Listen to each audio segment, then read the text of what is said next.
నమస్తే అండి సుధాకర్ రెడ్డి గారు. Welcome to icon politics. నమస్తే అండి నిహాల్ గారు. ఎస్ సార్, ఇది భూమన కరుణాకర్ రెడ్డి గారిని ఎందుకు సార్ గోశాలకు రానికుండా పోలీసులు అడ్డుపడి హౌస్ అరెస్ట్ చేసింది? సో అక్కడ టీడీపీ నాయకులు గాని అక్కడ ఎటువంటి గోలు అక్కడ చనిపోలేదు.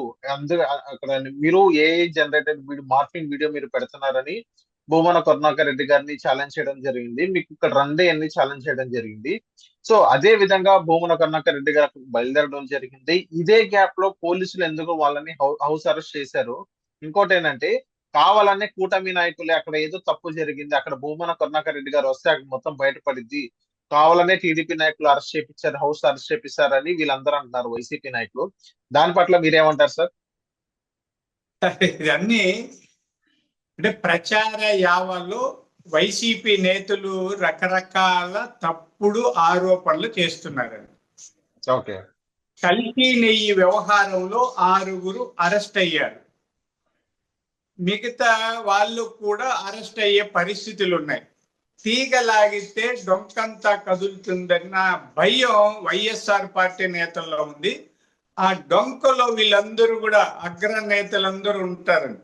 అప్పట్లో టిటిడి చైర్మన్లుగా చేసిన వాళ్ళు, ఈఓగా ఉన్న వాళ్ళు, జగన్మోహన్ రెడ్డి గారు, వీళ్ళందరిది బయటపడుతుంది.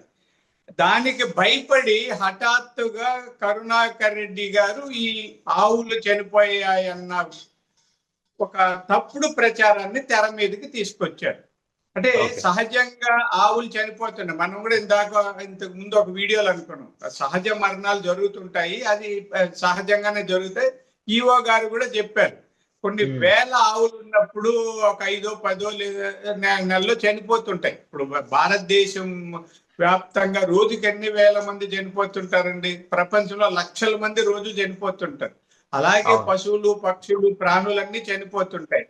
దాన్ని వక్రీకరించి టిటిడి మీద బురద చల్లడం కోసం ఆయన ఒక కుట్ర చేశారండి భూమన కరుణాకర్ రెడ్డి గారు. ఈ నేపథ్యంలో పల్లా శ్రీనివాస గారు ట్విట్టర్ లో పోస్ట్ పెట్టారు, అంటే ఫేస్బుక్ లో అంతా కూడా, మీరు వస్తే మేము చూపిస్తాము అని. అంటే ఆయన రమ్మంటే 4, 5 వస్తే చూపుతామండి. గుంపులు వేసుకొని మాజీ మంత్రులు, మాజీ ఎమ్మెల్యేలు, ఎంపీలు, ఇంకా వాళ్ళకు ఉన్న జనాలందరినీ వేసుకొని దౌర్జన్యం చేస్తే దిక్కెవరండి? ఇప్పుడు మేమా శాంతి కాముకులు?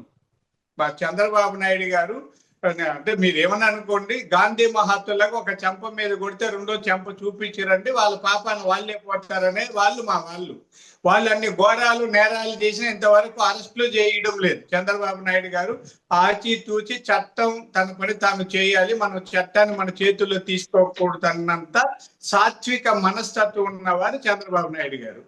వీళ్ళు వచ్చి అక్కడ దౌర్జన్యం చేస్తే ఏం చేస్తారో తెలియదు కదండి. కడప జిల్లా వాళ్ళు వీళ్ళు వచ్చి బాంబులు వేస్తారు, కత్తులతో పొడుస్తారు, ఏం చేస్తారు, గందరగోళం చేస్తారన్న విషయం పోలీసు వర్గాలు పసికట్టాయండి. పోలీసుల్లో ఇంటెలిజెన్స్ వర్గం ఉంది, వీళ్ళు ఏమేం చేయబోతారో అవన్నీ గమనించి ముందు జాగ్రత్త చర్యగా గృహ నిర్బంధం చెప్పాం. వాళ్ళు ఇప్పుడు కరుణాకర్ రెడ్డి గారు చవాలంటే ఆయన కారులో 4, 5 నేరుగా రావచ్చు. ఆయన టిటిడి బోర్డు చైర్మన్ గా చేశారు, ఎమ్మెల్యేగా చేశారు, గోశాల ఎక్కడ ఉందో తెలుసు, గోశాల మొత్తం తెలుసు. సరదాగా వాకింగ్ వస్తే కూడా ఆయన ఎవరు ఏమనరు కదా. అలా కాకుండా అక్కడ ఏదో అల్లర్లు సృష్టించాలి, దౌర్జన్యాలు చేయాలి, కూటమి ప్రభుత్వాన్ని అప్రతిష్ట పాలు చేయాలన్న కుట్రపూరితంగా వాళ్ళు చేస్తున్న వ్యూహాలని పోలీసులు భగ్నం చేశారండి. ఇక్కడ చాలా మందికి అర్థం కాదు, అనుకునేదంటే అయితే మీ తెలుగుదేశం వాళ్ళు మీరే రమ్మన్నారు, మీరే అరెస్ట్ తెలుగుదేశం వాళ్ళు అరెస్ట్ చేయడం లేదండి, రాష్ట్ర ప్రభుత్వం అరెస్ట్ చేస్తోంది. ప్రభుత్వం కూటమి ప్రభుత్వం వేరు, పార్టీలు వేరు. ఎవరైనా ఈ సూక్ష్మమైన సున్నితమైన సరళ రేఖని అర్థం చేసుకోవాలి. అంటే తెలుగుదేశం వాళ్ళు చెప్పేస్తే హింస జరగనిస్తారంటే పోలీసులు తమ కర్తవ్యాన్ని తాము నిర్వహిస్తారు, శాంతి భద్రతలు కాపాడుతారు. అక్కడ గొడవలు జరిగి ఆవులకి ఏదైనా అయితే, చుట్టుపక్కల ఇళ్లల్లో ప్రమాదాలు జరిగితే, రోడ్ల మీద హత్యలు జరిగితే, దారుణాలు జరిగితే ఎవరిని తిడతారు? కాబట్టి వైఎస్ఆర్ పార్టీ వాళ్ళు రెచ్చిపోయి దారుణాలు చేయడానికి సిద్ధపడే నేపథ్యంలో పోలీసులు గృహ నిర్బంధం చేశారు తప్ప కరుణాకర్ రెడ్డి గారికి భయపడో లేకపోతే ఆయన వస్తే ఏదో వాస్తవాలు బయట పెట్టేస్తాడనేది ఏమి కాదండి. అది అందరికీ తెలుసు. ఎవరు వచ్చినా మీరు వచ్చినా ఎవరు పోయినా రికార్డులు మార్చలేము, ఆవుల్ని మార్చలేము, ఆ గోశాలను మార్చలేము, టీటీడీని మార్చలేము. ఏవి ఎక్కడ ఉన్నాయి అక్కడే ఉంటాయి, ఎప్పుడైనా చూసుకోవచ్చు. కాబట్టి దీన్ని చిలువలు పలువలు చేసి ప్రచారం కోసం వైఎస్ఆర్ పార్టీ వాళ్ళు వాడుకుంటున్నారు తప్ప తెలుగుదేశం పార్టీ ఎక్కడ కూడా అప్రజాస్వామికంగా ఇక్కడ ఏమీ చేయడం లేదు. మా వాళ్ళు ఉదయమే వచ్చి ఎమ్మెల్యేలంతా సిద్ధంగా ఉన్నారు. ఈయన కూడా ఒక కారులో 4-5 వచ్చి ఉంటే పోలీసులు అనుమతిస్తారండి. మేము కాదు కదా అనుమతించేది. తెలుగుదేశం పార్టీ వేరు, పోలీసులు వేరు. వీళ్ళు దాన్ని రాద్ధాంతం చేస్తున్నారు. ఇదంతా ప్రజలు చూస్తున్నారు, అర్థం చేసుకుంటారు. ఎవరు తప్పో ప్రజలు తెలుస్తారండి. ఓకే.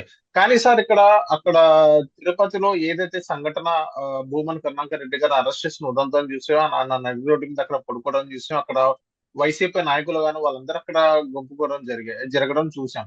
కానీ అక్కడ కావాలని వీళ్ళందరూ భయపడి చేస్తున్నారు. అక్కడ ఏదైతే అక్కడ భూమన కరుణాకర్ రెడ్డి గారు వెళ్ళి అక్కడ మార్ఫింగ్ వీడియోనో లేకపోతే అసలైన వీడియో మొత్తం ఆయన తీసి బయట పెడతారు. అక్కడ వైఎస్ఆర్సీపీ శ్రేణులు అందరూ అక్కడ మూకములుగా చేరిన తర్వాత కూటమికి బ్యాడ్ జరిగి దాని సంకేతం వచ్చిందని కావాలని ఇన్ని అరెస్ట్ చేశారు అన్నట్టుగానే వీళ్ళందరూ చెప్తున్నారు వైసీపీ నాయకులు. దాని పట్ల మీరేమంటారు? ఇదే అండి మీకు ఇందాక నేను చెప్పింది అంటే అక్కడ ఏమి ఎవరు మార్చేది ఏం లేదు కదండి. ఆవులు ఎన్ని ఉన్నాయి, రికార్డులు అన్నీ ఉన్నాయి. వాళ్ళు దౌర్జన్యం చేసి అల్లర్లు సృష్టించి కూటమి ప్రభుత్వాన్ని టీటీడీని అప్రతిష్ట పాలు చేయాలన్న కుట్ర చేస్తున్నారు. మీకు అందరికి తెలుసండి, చాలా మందికి ఈ వైఎస్ఆర్ పార్టీ వాళ్ళల్లో చాలా మంది ఫ్యాక్షనిస్టులు ఉన్నారు, రౌడీలు ఉన్నారు, క్రిమినల్స్ ఉన్నారు. వాళ్ళందరూ కూడా అక్కడ కరుణాకర్ రెడ్డి గారి ఇంటి దగ్గర చేరిన వాళ్ళు చుట్టూ ఉన్న వాళ్ళలో చాలా మందికి నేర చరిత్ర ఉంది. అది పోలీసు రికార్డుల్లో ఉంటాయండి. కేసులు చూస్తే మేము కాదు కదా. ఇవన్నీ ఉన్నప్పుడు పోలీసులు అడ్డుకుంటున్నారు. కాబట్టి వాళ్ళు మసిబూసి మారేడుకాయ చేసి తప్పుడు ప్రచారాలు చేసి లబ్ధి పొందాలని చూస్తున్నారు తప్ప తెలుగుదేశం వీళ్ళకి ఏం భయపడి ఎప్పుడు వచ్చినా చూపిస్తారండి. అక్కడ మేము చూపాల్సిన పని లేదండి. తెలుగుదేశం ఎవరు పోయినా రికార్డులు చూడొచ్చు. ఎవరైనా అనుమతి తీసుకుంటే గోశాలను పరిశీలించవచ్చు, చూడొచ్చు. ఎందుకంటే గోశాల ఏమి రహస్యంగా పెట్టుకొని లేవు కదండి. పైన అన్న మేడ మీద కూడా పెద్ద కాంపౌండ్ ఉంటుందండి. ఆ చుట్టుపక్కల పెద్ద అపార్ట్మెంట్లు ఉంటాయి. ఇలా మా మహిళా యూనివర్సిటీ వెళ్ళి ఆనుకోవాలన్నా పెద్ద అపార్ట్మెంట్ పై నుంచి చూస్తే కూడా గోవులు ఎలా ఉన్నాయి, మేత ఎలా తింటున్నాయి కనిపిస్తాయి. షెడ్లలో ఉన్నా కూడా కాళ్ళు కొమ్ములన్నా కనిపిస్తాయి కదా. అదేమి రహస్యంగా పెట్టుకోలేదు. అదేమి జైలు కాదండి, గోశాల. గోవుల్ని పూజిస్తాం. ఆ గోవు పాలుతో నిత్యం వెంకటేశ్వర స్వామికి ఇతర ఆలయాలకి ఆ గోవు పాలు పంపించి అర్చనలు, అభిషేకాలు ఇవన్నీ చేస్తుంటాం. కాబట్టి వాళ్ళు చెప్పే మాటల్లో వాస్తవం లేదు, వక్రీకరించి బురద జల్లే ప్రయత్నం చేస్తున్నారన్న విషయం అందరూ అర్థం చేసుకుంటే మంచిది. Okay. So thank you sir. మైకాన్ పాలిటిక్స్.